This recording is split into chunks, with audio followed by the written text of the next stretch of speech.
Welcome friends. आज जो हम स्कीम पढ़ने जा रहे हैं उसका नाम है प्रधानमंत्री जीवन योजना। तो अब हम देखने जा रहे हैं जीवन योजना। इसमें जो जीवन दिया है वो एक्रोनिम है इस पूरी स्कीम के नाम का। ठीक है, तो वो नाम काफ़ी बड़ा है। अभी हम उसको पढ़ते हैं, एक एक पॉइंट्स में मैं यहाँ पे समझाता हूँ। आप ये सारे पॉइंट्स को नोट करते चलना ताकि जब आप रिवाइज़ करें तब आपको इधर उधर भटकने की ज़रूरत नहीं पड़े और फिर सारा मटेरियल आपके पास एक साथ कंपाइल हो जाएगा एक ही जगह पे। ठीक है, तो शुरू करते हैं। जीवन योजना क्या है उसके बारे में जानते हैं। तो फुल फॉर्म क्या है? प्रधानमंत्री जैव ईंधन वातावरण अनुकूल फसल अवशेष निवारण योजना। ठीक है, तो ये काफ़ी लंबा चौड़ा फुल फॉर्म है इसका। अभी हम इसको एक एक दो दो वर्ड में लेके इसको डिसिफर करते हैं कि क्या कहना क्या चाहता है ये। ठीक है, तो पहले दो शब्द क्या है? जैव ईंधन। जैव ईंधन क्या होता है? बायोफ्यूल। जैव को हिंदी में बोलते हैं बायो को हिंदी में बोलते हैं जैव और फ्यूल को हिंदी में बोलते हैं ईंधन। तो इस हिसाब से क्या हो गया? इट इज़ अ बायोफ्यूल से रिलेटेड कुछ तो भी स्कीम है। इतना हम इसके नाम से समझ रहे हैं। फिर नेक्स्ट क्या है? वातावरण अनुकूल, यानी कि क्या होता है? एनवायरनमेंट से रिलेटेड। फसल अवशेष निवारण।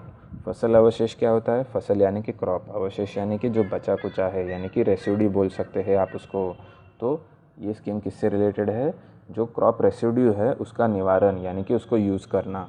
तो पूरी स्कीम का नाम क्या हो जाता है उस हिसाब से? बायोफ्यूल को बनाना है जो फसल का अवशेष है, यानी कि क्रॉप रेसिड्यू है, उसका निवारण करके, यानी कि उसका यूज़ करके बायोफ्यूल को जनरेट करना है। तो नाम से हम इतना समझ सकते हैं। ठीक है, तो देखते हैं सेकंड पॉइंट में क्या दिया है। आप इसको भी नोट कर लेना। It is under the ministry of ministry of petroleum and natural gases. ठीक है, कौन सी मिनिस्ट्री के अंदर है? Ministry of petroleum and natural gas. तो देखिए, बायो ईंधन यहाँ पे दिया था, बायो फ्यूल यहाँ पे दिया था, जैव ईंधन। तो उससे हम थोड़ा सा अंदाज़ा लगा सकते थे कि ये मिनिस्ट्री ऑफ पेट्रोलियम के अंदर आएगा। थर्ड पॉइंट क्या है? It is for providing financial support to integrated bioethanol projects using biomass. तो इसमें क्या हो रहा है? फाइनेंशियल सपोर्ट मिल रहा है किस चीज़ को?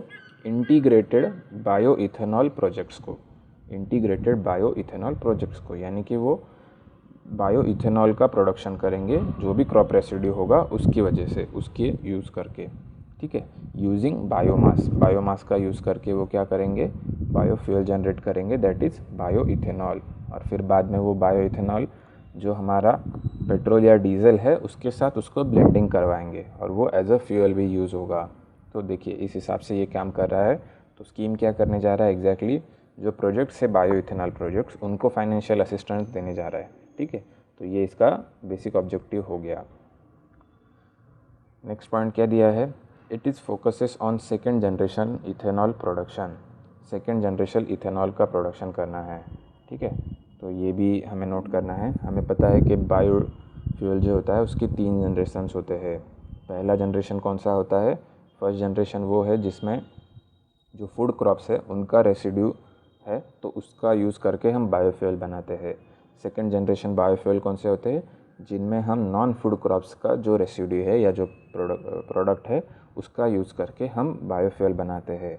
एंड थर्ड कौन सा बायोफ्यूल है? जिसमें हम स्पेशलाइज्ड अलगी का प्रोडक्शन करते हैं जो बायोफ्यूल बनाता है। तो ये 3 जनरेशन होते हैं बायोफ्यूल्स के। तो उसी से लिया है कि ये सेकेंड जनरेशन इथेनॉल प्रोडक्शन पे इसका फोकस रहेगा। ठीक है, तो इसका मतलब क्या है कि ये जो नॉन फूड क्रॉप्स है उसका यूज़ करेगा। ठीक है, नॉन फूड क्रॉप्स का यूज़ करेगा, तो ये हमें ध्यान में रखना है। नेक्स्ट पॉइंट क्या दिया है? Ministry also targets to achieve 10% blending of ethanol with petrol by 2020। तो ये मिनिस्ट्री का क्या टारगेट है? इथेनॉल का ब्लेंडिंग कराना है, यानी कि मिक्स कराना है पेट्रोल के साथ। कितने परसेंट तक? 10% तक। और बाकी 90% क्या रहेगा? Pure petrol. और इस हिसाब से जो बनेगा वो एज अ आउटपुट हम लोग कंज्यूम करेंगे, यानी कि जो ग्राहक है उसको ये मिलेगा विथ 10% इथेनॉल ब्लेंडेड पेट्रोल उसको मिलेगा। ठीक है, तो इसमें मिनिस्ट्री का टारगेट क्या है कि 10% का इथेनॉल ब्लेंडिंग अचीव कराना है। तो इतने सारे पॉइंट्स हमें याद रखने थे जीवन योजना के बारे में। ये नई स्कीम है, 2020 में ही लॉन्च हुई है, तो इस हिसाब से ये ज़्यादा इम्पोर्टेंट हो जाती है। और ये ज़्यादा न्यूज़ में नहीं थी, फिर भी करंट अफेयर्स में हमें इसको पढ़ना है क्योंकि ये बहुत सारे एडिटोरियल्स में आया था इसके बारे में, तो उस हिसाब से हम इसको देख रहे हैं। ठीक है, तो तो आई होप आपको अभी ये अच्छे से समझ में आई होगी और आपने ये सारे पॉइंट्स लिख लिए होंगे। मैं फिर से एक बार पढ़ता हूँ।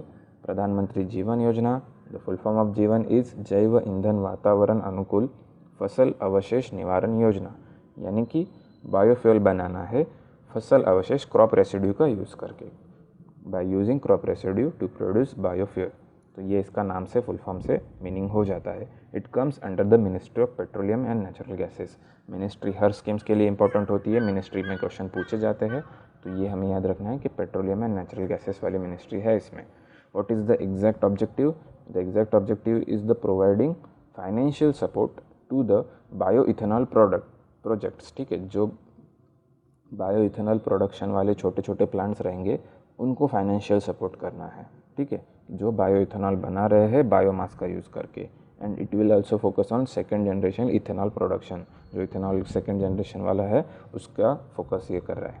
ठीक है, एंड लास्ट पॉइंट क्या दिया है कि 10% blending of ethanol with petroleum by 2020 is the objective of ministry.